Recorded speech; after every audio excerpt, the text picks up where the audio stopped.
Everyone and welcome, this is the Apostate Prophet. As you might have seen, we have just arrived at the 50,000 subscriber milestone. Thank you so much for that, and welcome to everyone who is a new subscriber. To honor that, and to summarize the purpose of this channel, I want to make clear with 10 morally and logically problematic points why Islam shouldn't be accepted as an innocent religion and why no one should believe in it. While doing that, I want to point out that my problem is with the religion of Islam itself and how it affects its believers. I have no interest and no desire in condemning and excluding people, although I can't bother fighting such a misconception either. It's all very simple. This is one of the popular ex-Muslims, and I actually have watched his videos too. He's very entertaining, and like he mentioned that his problem is not Muslims themselves but the ideology of Islam, and he has a problem with that and no one should be following that ideology.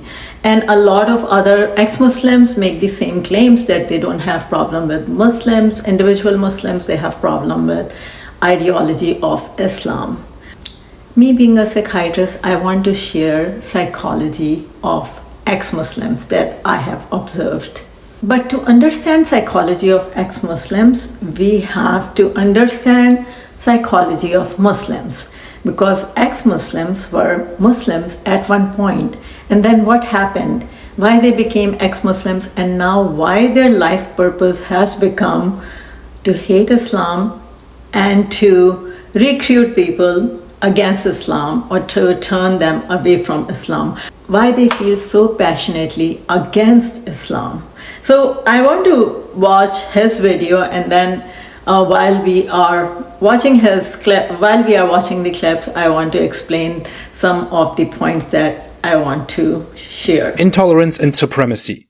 Islam could also be defined as the most intolerant religion that we have, especially in our time. In the fundamental scriptures of Islam, the Quran and the Hadith, there are multiple extremely intolerant statements and instructions concerning non-believers. Sometimes those are generalized, and sometimes they are directly named, like Jews, Christians, polytheists, or Zoroastrians. Calling Islam a peaceful religion is a very new thing. 500 years ago, adherents of Islam didn't care about such apologetics. They cared about spreading Islam and enforcing Islam by the sword wherever possible. To give a few examples, the 9th chapter of the Quran is the most aggressive one, and therein, the first verses order to fight and besiege the polytheists wherever they are, unless they leave, have a contract with you, or become Muslims. In verse 20, Okay, so I just want to share these few clips. The issue with ex-Muslim is that they will take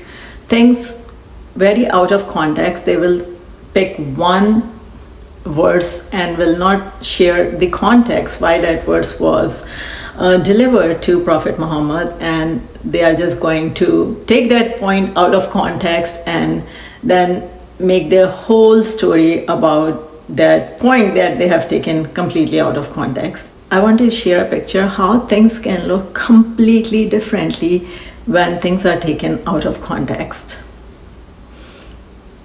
The second thing they do is that they take things from 1400, 1500 years ago, and then they put it in modern times and judge that thing according to modern society standards, and it does not work like that. I'm going to share a few examples of how it does not work like that. We have a psychiatry diagnostic manual book, how psychiatric disorders are diagnosed, and homosexuality was considered a mental disorder. Not very long ago, maybe 20-30 years ago at the most. And now, if anyone does not accept homosexuality, they will be called this. So it's a acceptable part of Western society now, and please, a lot of you may twist it and turn it to a different direction. My point here is not, I'm not talking about homosexuality, I'm talking about how cultural norms change within 20 to 30 years, and we are talking about 14 to 1500 years ago. So the other thing I want to share is that in US in 1970s, which is not too long ago, I'm like, absolutely, my mind just got befuddled. I don't have words to express when I know women in USA, which is one of the most modern countries in the world and is part of West, where women rights are so important. Women were unable to get mortgages on the houses on their own. Like they cannot, they need to have a man. Can you imagine it? And 1970s is not even that long ago. If I'm not mistaken, I think it was 1974 when women get right to buy a property. Also, women did not have a right to vote. In USA, like I don't know how long ago, but it was less than 100 years ago. During that time, it was culturally normal, and now it is such big oppression of women's rights that we see in very recent past. So you cannot take things out of context, and you cannot judge history using your modern lens. It does not work like that. This video is not against ex-Muslims because I know where they are coming from. They used to be Muslims first, and when I see them and I saw how proud they are of ex-Muslim and how much dislike, hate is a very strong word, so I'll use dislike they have for Islam, I just try to reflect what is it about Islam. And I didn't have to do a lot of reflection because I am part of Muslim society. So I searched out reasons of why Muslims leave Islam. So the three top reasons were: number one, they get bullied out of Islam by their fellow Muslims. Number two, women rights. They think Islam is oppressing women rights because of things like that is done in name of Islam, even though it has nothing to do with Islam. Number three was they have issues with Islamic ideology, which I again said that taking things out of context can definitely create issues on Islamic ideology. I have made a video on the issue he was mentioning, and if you want, you can watch this video of mine in which I have explained more in detail. Ex-Muslims are people who reflect on things, who question things, and there's nothing wrong with it. There are two types of people. One type is that they don't question anything. They are giving rules and they just follow it without questioning, and that's the majority. 70 to 80% of people are like that, and they will follow their forefathers' religion. They will follow whatever their parents have told them. They will follow whatever rules they are provided with without questioning it. They just say it is what it is. This is what we were told. However, there's another type of people, less common, who try to understand why is that rule given to them and try to go deeper into religion and reflect, and Islam actually really promotes it. Islam does promote thinking, reflecting, understanding.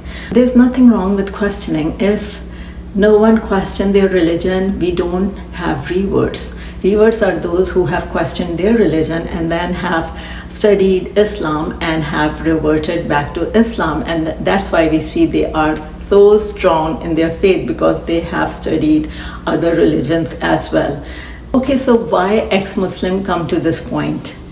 Majority of them are coming from a very emotional side, and they will not accept it. They'll say it's logical, but if it's logical, they wouldn't be taking things out of context. They wouldn't be thinking in completely white or black, because there's always a gray in between, and they will not be judging history using modern lens. They will not be doing that. So they are coming from a very emotional point of view, a very emotional side. And why do they have this side? Is because of the way they were treated when they were Muslims. The things they saw in Muslim community, the things they saw Muslims are doing in the name of Islam, hatred they must have received, and the hatred they face now, they are projecting all of that towards Islamic ideology.